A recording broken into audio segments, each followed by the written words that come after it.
Okay, we're joined by a very special guest today. Ysabella Hazan is a Jewish hero. She fights on the front lines for Israel and the Jewish people online at public events. And I'm thrilled to be speaking to her down the line. She refers to herself as a decolonized Judean and has created a movement, actually, which is all about being Jewish people calling themselves decolonized Judeans. And she really refers to it as reclaiming our identity, our Jewish identity, which Ysabella feels has been hijacked in some ways by colonial forces. It's so ironic, given that Israel is often referred to as this, European colonial entity, which is, of course, such nonsense. And before I speak to Ysabella, I'd just like to quote what she says on her website, which is decolonizing Jewish identity means learning about the Jewish story from a Jewish lens. And that means not forming your opinion on the Jewish ancestral homeland from those who seek to destroy it. It's important words there. She says thousands of years in the diaspora has added many layers and elements of colonization to our identity and culture. Decolonizing Jewish identity means connecting with our roots, but not by going backwards. It means moving forward in advancing the next stage of our collective peoplehood. It simply means taking charge of our Jewish story and not forming or acquiescing elements of our peoplehood to our oppressors. Ysabella, thank you so much for joining us. Do you want to start by telling us a little bit about you? Tell us about your background and how you ended up creating this movement. Of course, I'm so happy to be here with you. And I'll start with that. I grew up in Montreal. I grew up in the diaspora, like many Jews, and I went to Jewish day school. The Jewish day school that I went to was a Jewish day school that was mostly Ashkenazi. And from a very young age, I understood that what unites all Jews is Israel. In the morning, we would pray towards Jerusalem, and that was something that united all of us. And in Montreal, what's interesting is that there's a people speak French and people speak English. Um, Montreal is a bilingual place. So a lot of Sephardi Jews who come from Morocco, who come from Israel, but whose diaspora is Morocco or North Africa, their language is French. They speak French at home, and so you would feel that difference a bit. But it was so obvious to me that Israel, and when it came to Israel, that is something that was shared within our culture, a shared history, a shared love of Israel, and a shared unity with Israel, and also in how we pray and how we act. It was what was the most obvious. Growing up in Montreal, I came from a very traditional family. I'm very grateful to my parents. Um, their upbringing, the way they brought me up, is what really has enabled me to do what I do, being open and loving, and also in a home with strong Jewish values. I didn't grow up, religious, and I don't like that word because I don't think the word religious matches the Jewish people at all. I think Mm. even religious Jews, it doesn't match them, because what is religious? When you study something religiously, a lot of our texts are mostly arguments, discussions. It's thought provoking. It feels very Christian, to be religious. We're observant. We're on the derech. We're, I don't know. We're We're connected. serving. Yes, exactly. So I became more connected as I started getting older, and for me, that's what it is. You said something that I refer to myself as the decolonized Judean, and obviously, of course, I started a movement called Decolonized Judean. But when I speak about it and when we really get into it, I'm not a decolonized Judean. I'm a decolonizing Judean, because no one is really at that point of being there, but it's more aesthetic. It's You're manifesting it. So that's why I decided to make it in, kind of past tense. I think as a collective, we can say we're decolonized, but as an individual, I think it's different. Yeah, Right. if And I can was you to tell best us a bit explain it. more about this movement? Like, what is the premise? What's the purpose? Why do you feel this is such an important cause to be spearheading? Right. So a lot of us talk about how to fight anti-Semitism, and I love a quote by Barry Weiss. She says, "Jews are not here to be anti-Semites. We're here to be Jews." So Mm. what does that look like in a time where, after thousands of years, we've returned back home in a historical act of justice? This is like never seen before, and all these years of diaspora has affected us. It has affected us physically, it has affected us spiritually. and mentally. So when it comes to coming back to who we are, coming back to our home, Israel, there's a lot of questions that we need to be asking ourselves in this reality where Zionism for the most part has succeeded. We've returned to Israel, and now what's next? How do we Mm. see ourselves? What are these important conversations that we need to be having in Israel and outside? And decolonized Judaism is a movement that I started actually in 2021. So it's been a while, and it's been in my mind for a long time before that. And the way that it started was I didn't think I was going to start a movement, really. I just put it in my Instagram bio. And I didn't have that many followers. I was just the way I identified. I knew that it was important for me. And growing up in Montreal, of course, I feel, grateful to have grown up in Montreal and in Canada, but I didn't feel fully Canadian. I don't feel fully Canadian or fully Montrealer. Um, and the identity that, was the most, I guess, prominent in my day to day, and for me was, and for I would say most Jews, is that I'm a Jew. That's something that I was deeply connected to. And what does that look like today? And especially now when they're in a time where there's, a lot of anti-Semitism and people are trying to project onto us what we are and who we are and what our story is. As Jews, we're an ancient civilization that originates from the land of Israel, and we have a tight culture and belief system that unites us to the land and to our people, and also a shared history. So I started this movement as a way, well, started it by accident, because once I had that in my Instagram bio, people started messaging me saying, "Hey, do you mind if I copy that?" At first, I was like, "Oh, really? Okay, interesting." And then I got really a lot of messages about it, and I was so surprised that people would message me to put that in their bio, and I would see people had it in their Instagram bio. And then I thought, hey, like this is something that really touches people, and not just me. So you know what? Why don't I just put it on a hoodie? Put it out and people can I start identifying this way and start thinking and we can start sharing ideas. And when I give talks, I'll discuss it and other people have too. And that's really how it started. At first, it caused a little bit of controversy. Even some Jews didn't like it. They said, "What does this mean? Like, what we're gonna be regressing? Are we gonna, pretty much on the vibe of, we gonna get water from a well? What are you saying?" It's actually the exact opposite. In order for us to move forward, we have to really sift through the what we appreciate from the diaspora and what we don't. And it's to me the exact opposite of regressing. And I'm not just saying that. It's essential for us to move forward, to start thinking from a Jewish lens. That's really what it is. It's to think from a Jewish lens. It doesn't mean that we reject everything foreign, everything not Jewish. It means we only adopt what has worked for us. And the key element is the element of choosing. We get to choose whether we adopt it or not.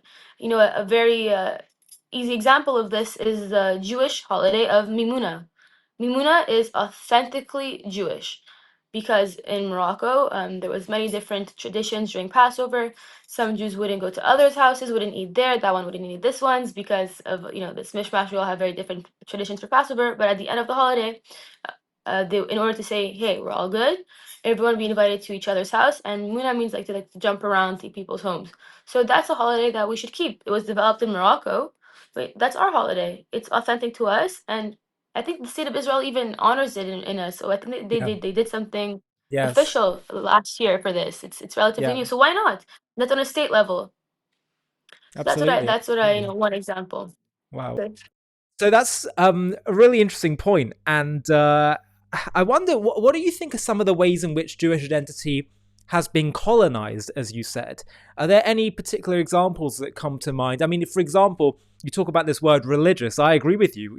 This whole idea of being a religious Jew, like Judaism is, or Torah is, and Jewish identity is much more action oriented. It's about serving.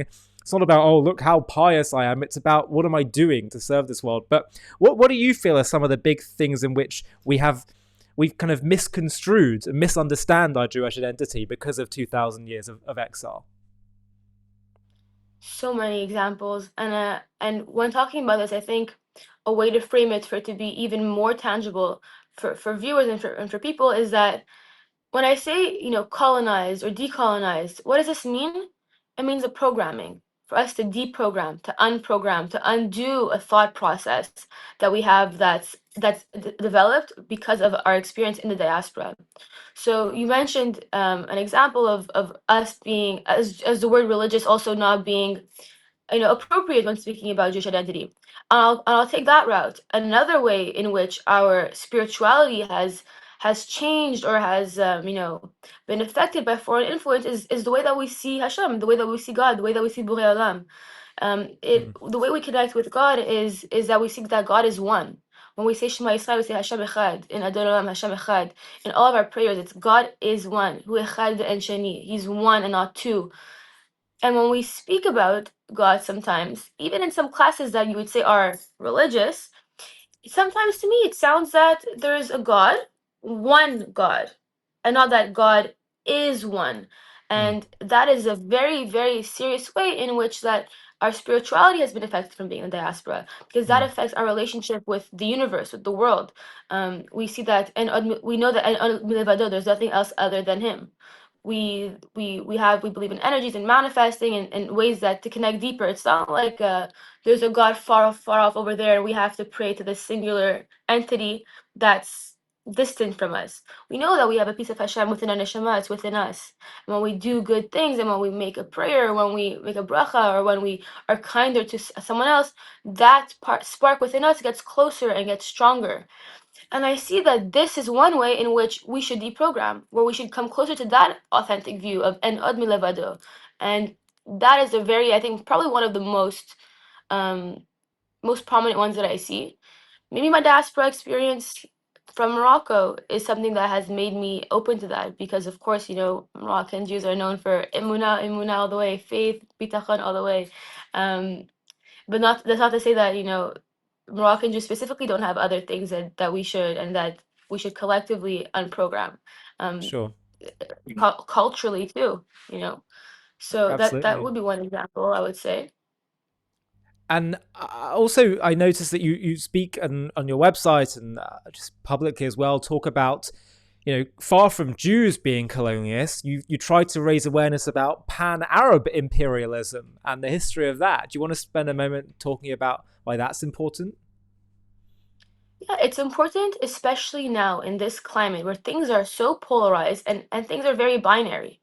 Um, Oppressor, colonizer, white person, darker person, fighting. When people in the Western world, are approached with, a completely different history. For me, when I was reading some materials for school, and it was talking about anti-Semitism, and it was talking about it, from the identifying it only from white supremacy.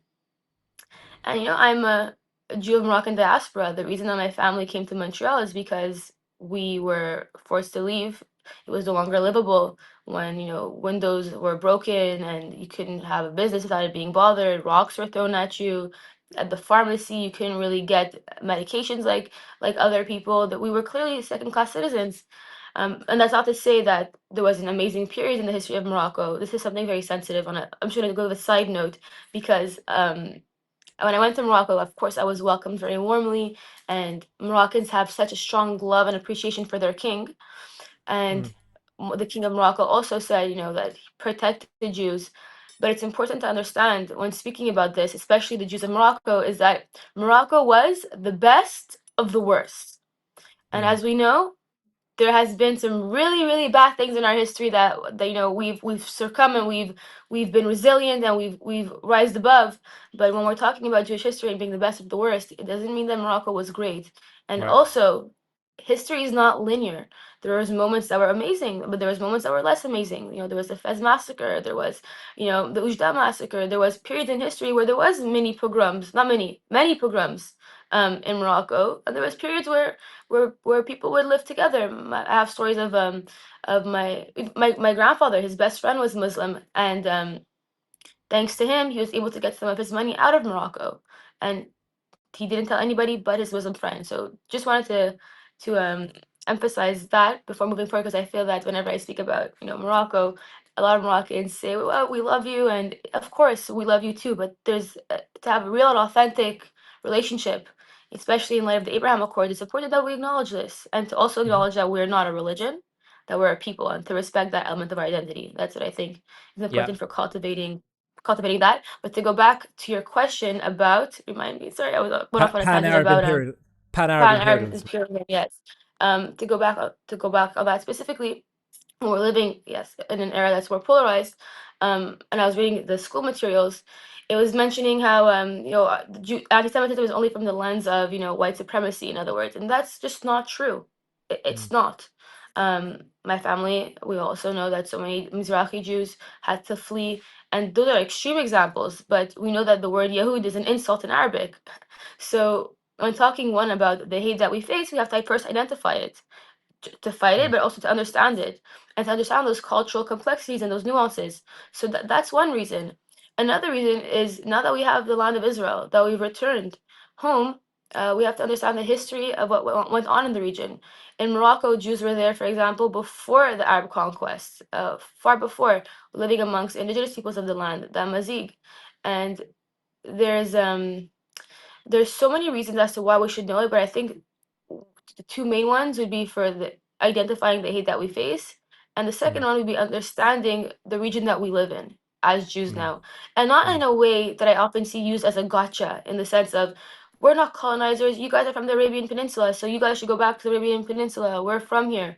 Okay, fine, but when understanding who our neighbors are, where they now feel that they're from, and they've had history, years of lived experience there, we have to understand also the greater history, but in relating to them, in the culture too, the culture of conquering, that spirit, one that's a little bit less polite, that we speak to in Right. English language, you know. I love the work that Memory does in translating a lot of videos. It's to understand the cultures that we live around in Israel. So Absolutely. Completely agree. Um, look, we're short on time today, obviously it being Friday. But one last question I'd like to ask you, because you have quite a unique way of presenting things, is what would be your number one message to Israel advocates out there who are trying to get their message across? my number one advocate to my number one message to Israel advocates out there would be to ask themselves, what are you posting and why? What is what are you saying? What is the matara? What is the purpose? What is the mission behind it? And Mm. what intentions, are you leading with? Um, I root everything I do in emet, in light, and in the with the hopes of inspiring and empowering Jews and defending the honor of Israel. For some Mm. people, it's very important to combat anti-Semitism. So my message would be to ask yourself, why are you saying it? When are you saying it? And we know already that anti-Semitism is on a very high level. How can we educate hate, and how can we rise above together and unite in a way that is for everyone? So that would be my message, and also my other message would be thank you, because there are many out there, but we're not too many, and we're really a beautiful community of advocates. And I think everyone, a Jew who's wearing a kippah on the street, is an advocate, whether they want to be or not, because they're making it acceptable to be culturally Jewish in society when there are many attempts to push us out of mainstream society. So Jews being visibly Jewish are also very strong advocates, activists, and making a change. So I tell them kol hakavod.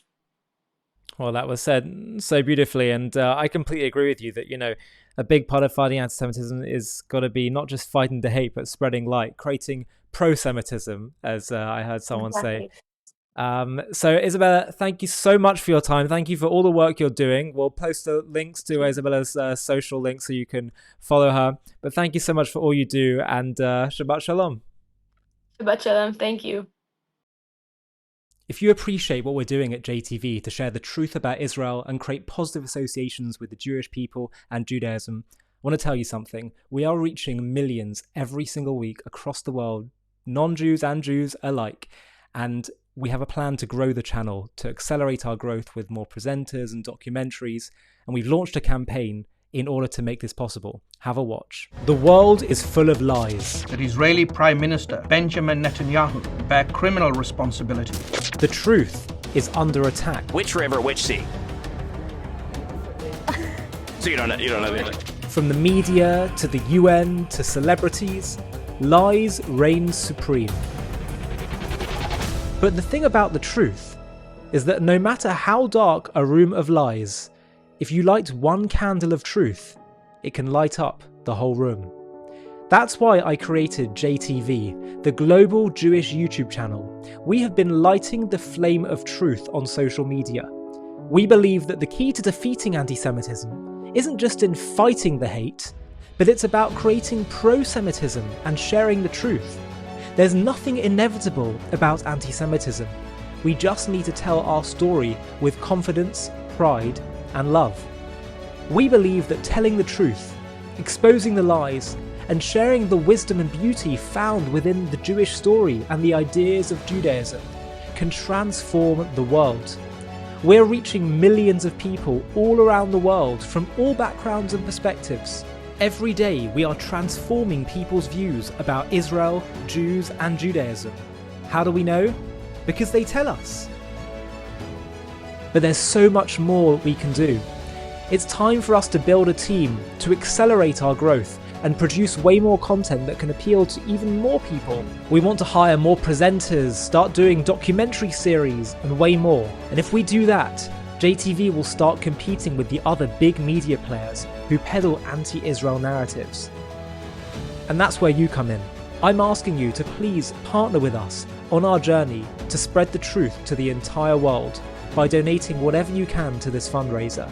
Together, we will harness the power of social media to shine the light of truth to the whole world.